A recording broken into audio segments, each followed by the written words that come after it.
Kittens, it's me, Keisha, and I'm here with this week's All Tea, All Shade, Love and Hip Hop New York, Season 6, Episode 6 review.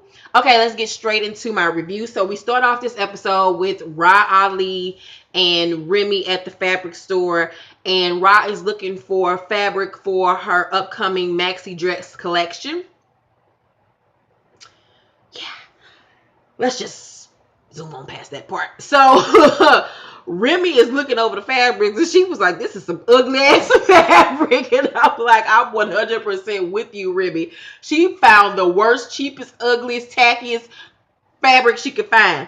So Rob wants Remy to help her with her fashion show, and Remy doesn't want to because she knows that she's going to be the one to do everything, and she's always the one to pick up the pieces for everyone else, and she's just not here for it. She doesn't feel like it. She don't want to be a part of it.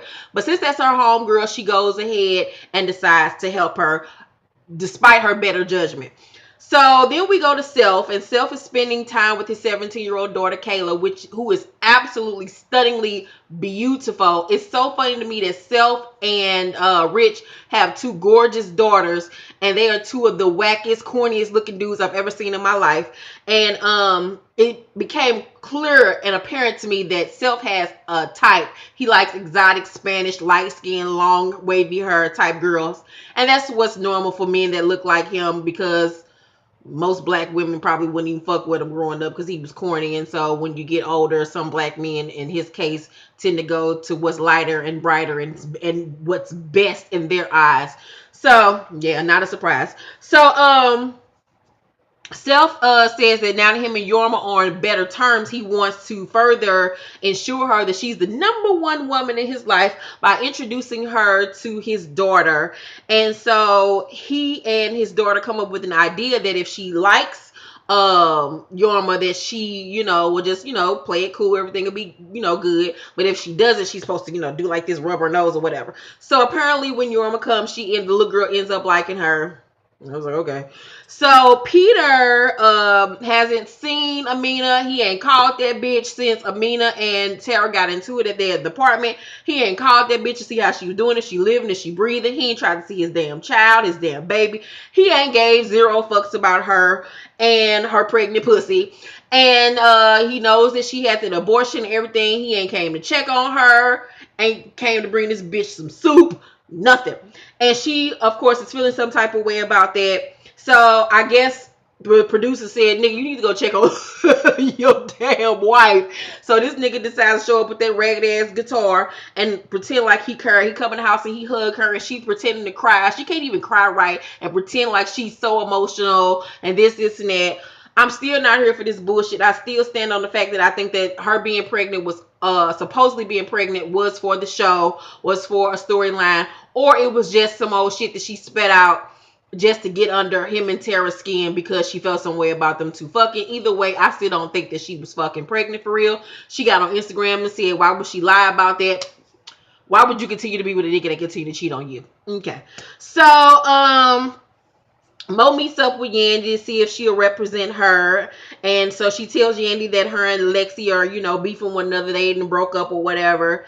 And Yandy is at the table and she's just taking shot after shot after shot after shot at Ra Ali, talking about understanding how she goes from being a shoe expert to a manager, this and that. And if you don't know the beef behind it, Yandy and Ra had beef maybe 2 or 3 seasons back, when Yandy found out that Ra and Mandices used to fuck with one another. So I still don't understand, like, what's her problem? Like, cause I mean, that was your nigga past. That was his ex. Why the fuck you tripping off some shit that was so long ago? You his wife. Why you tripping off this bitch? I mean, that was just real kind of childish and petty to me on Yandy's part. But anywho, so Yandy decides that she wants to take Mo into the studio to see what she's working with, to get to know her better.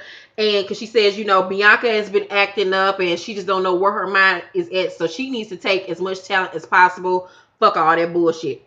So Mariah is at her video shoot and she's, got full hair and makeup. And I see it from Mariah Lynn. I like her flow. She has that it factor to me. I've said it once and I'll say it again. And so guess who shows up as her stylist?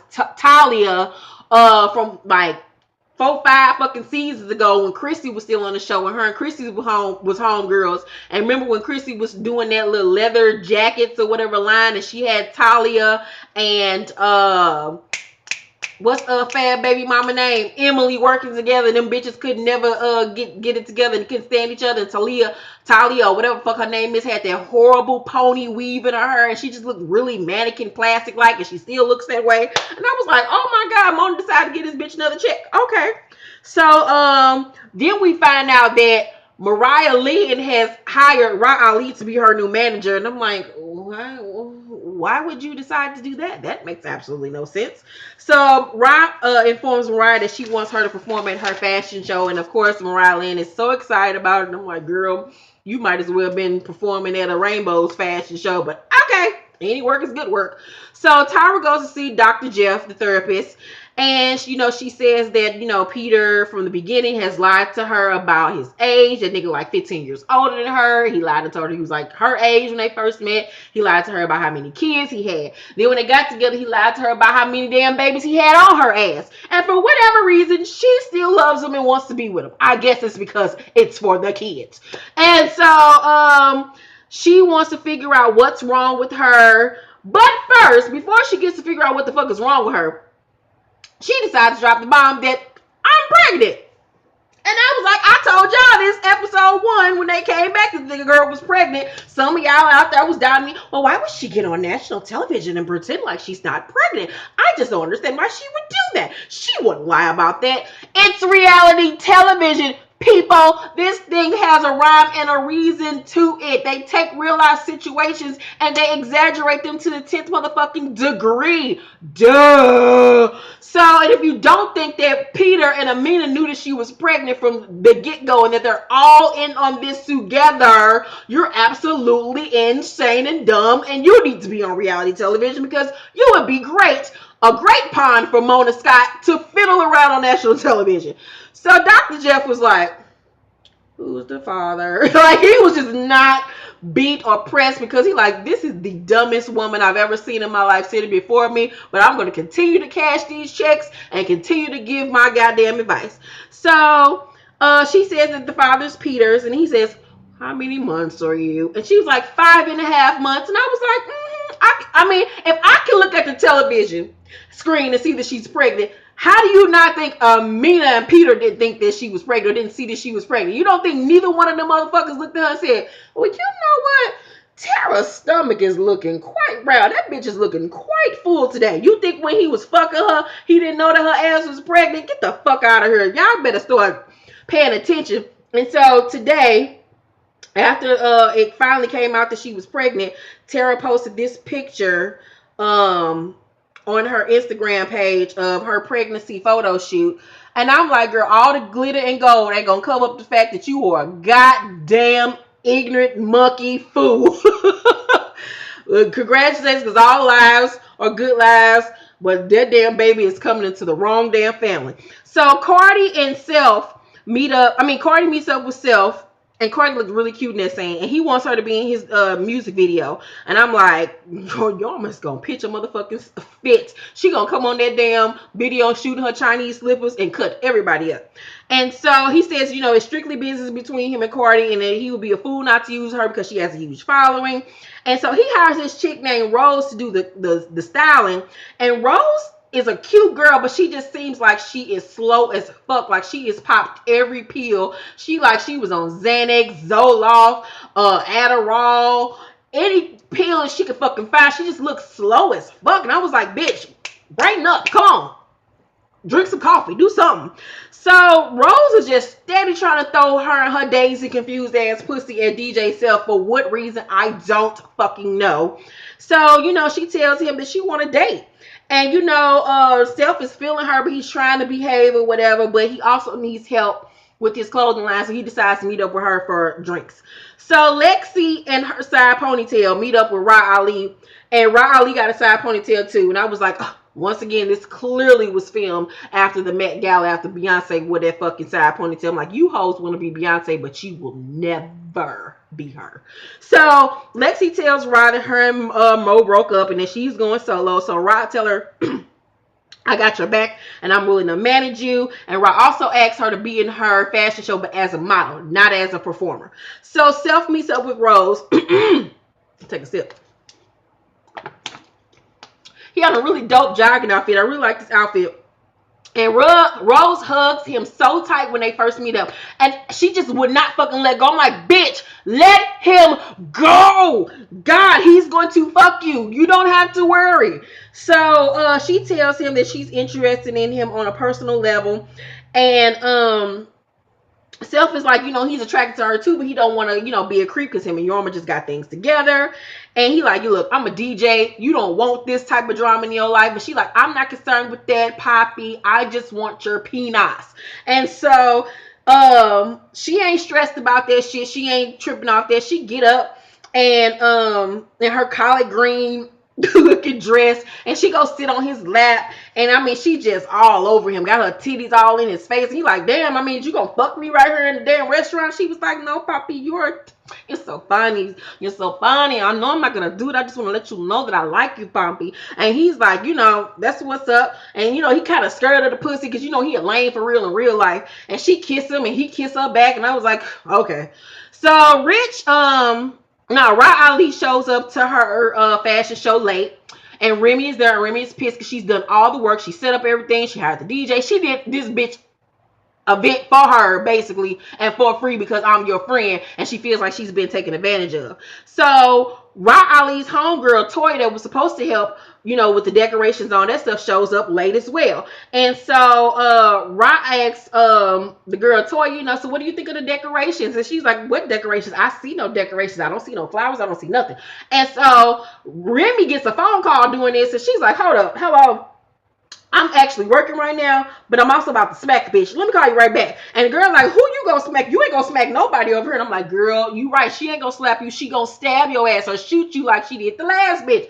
Do you know who you talking to, girl? I would have just been like, you know what? I'm sorry, ma'am. I'm so sorry, you big buff man. So Remy like, so I mean, what is it that you do, honey? And the girl was like, I'm a designer. What do you do? And she was like, I rap and I smack bitches that get out of line. And I was like, I live for fucking Remy Ma. And bitch is fucking insane, and I love it. So Remy tells Toya to take her and her dry ass wig and to back the fuck up when she gets smacked the fuck up. And so Remy tells Ra to tell Toya to leave because she's offended. And at this point, prison Remy comes back into effect, and she basically like flips out on Ra and like, you know what, fuck you, bitch. I'm tired of you. You gonna let this bitch disrespect me after I've done all this work for you. You ain't told me thank you. Let me take my shit and fucking go because you got like fucked up. And I felt like Remy was doing a lot, but then again, I felt like, I would understand where her feelings are coming from. Like, I did all this for you. I don't get a thank you. Then you let somebody come disrespect me. You got me fucked up. Like, don't get it twisted. Like, yeah, I'm on parole, but don't get like fucked up. And so her and Remy, or Remy and Ra going back and forth, and Remy's feelings are hurt, Ra's feelings are hurt. And so Remy calms down. She starts crying or whatever. She's like, you know what? If I do you like that, I'm going to feel bad, but I really ain't still fucking with you right now, but I'm going to give you the solid. Ra's crying, and they kind of bring it together, but they still kind of fucked up. So Mariah, this her getting on my nerve. Mariah's performing at Ra's fashion show, and as the fashion show is going on, it's a whole bunch of $10 spandex maxi dresses going down the fucking runway, some shit that you get at Rainbow Dots or fucking Route 21 or some shit. And so Lexi is jealous because Ra didn't ask her to perform in the fashion show. And so after the show, Lexi confronts Ra about it, and Mariah Lynn comes up, and Lexi like, what the fuck you want, bitch? Because I mean, technically you're the help. And she was like, you need somebody needs to give me a broom so I can mop this bitch up or some shit like that, she said. And Mariah Lynn was like, dust me, bitch. Dust me then. Dust me, bitch. Like, because they got Mariah Lynn fucked up. Mariah Lynn ain't no fucking punk. Just because she white don't mean that she ain't got heart. They test her because she's white. But let the truth be told, Mariah ain't got shit to lose. She from the hood. Look at her fucking mom. You think she ain't grew up around black kids that have came at her whole life, and because she white and she little, she been having to fight her whole motherfucking life. That bitch ain't got shit to lose. I bet you Mariah Lynn will dust that bitch. Like, they got Mariah Lynn fucked up. And black people need to realize that white people ain't scared of us no more. If they ain't scared of us, they will fight us like there is no motherfucking tomorrow. And I bet you Mariah Lynn would have whooped Sexy Lexi, little retarded looking ass. But anywho, that's my review. I give tonight's episode, I see. For this just to be episode 6, it's getting quite mundane and boring. The storyline is already becoming repetitive, like they're grasping for straws. I don't know. I hope that the season gets better. I'm just ready for Love and Hip Hop Atlanta to return. Kate Michelle was on Snapchat dissing Rashida last night, going in, honey, and I just cannot wait for the foolishness, and I can't wait for next week's episode of Stevie J and Jocelyn. I will be doing reviews on that because y'all know Jocelyn is one of my idols. My idols, if you don't know, are Queen B, Beyonce, Blue Ivy, Faith Evans, Northwest, and Jocelyn Hernandez. Don't get life fucked up. So, yeah, leave your comments and your thoughts on tonight's review down in the comment section. Please like, subscribe, and share with your family and friends.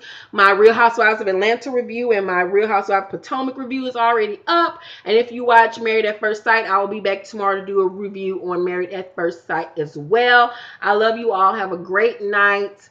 And oh yeah, if you don't watch my Real Housewives reviews, I'm going to start doing my beat of the week on Sundays now, since I'm doing back-to-back reviews on Sunday. So check my beat of the week out there. Love you all. Hope you like my new haircut. I gotta add some body and some life into my hair. But yeah, I love y'all. Let me go watch wrestling, some WWE action.